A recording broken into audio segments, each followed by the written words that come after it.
Welcome to Kenton Teaches. Enjoy the video.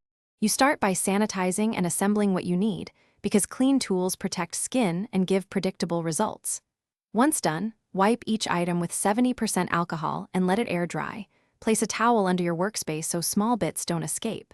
Make sure lighting is even natural light or a 5600K lamp, and position a mirror at eye level. Now pick the first tool you'll use based on the task. Brush for detangling, tweezer for stray hairs, sponge for blending. You proceed methodically through the middle steps because precision matters. Start with the brush, work in 0. 5-inch sections from ends toward roots to prevent breakage and hold tension for clean lines. Once detangled, address hair removal, tweeze with short, steady pulls in the growth direction, or shave with light strokes and a sharp blade to reduce irritation.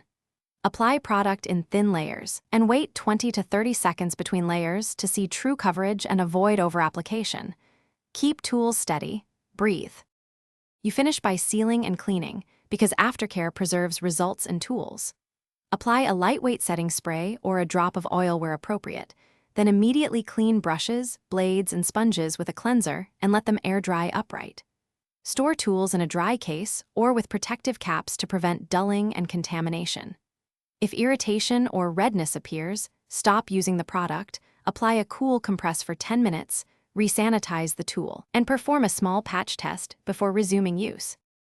Thanks for watching. Please subscribe if this video was helpful.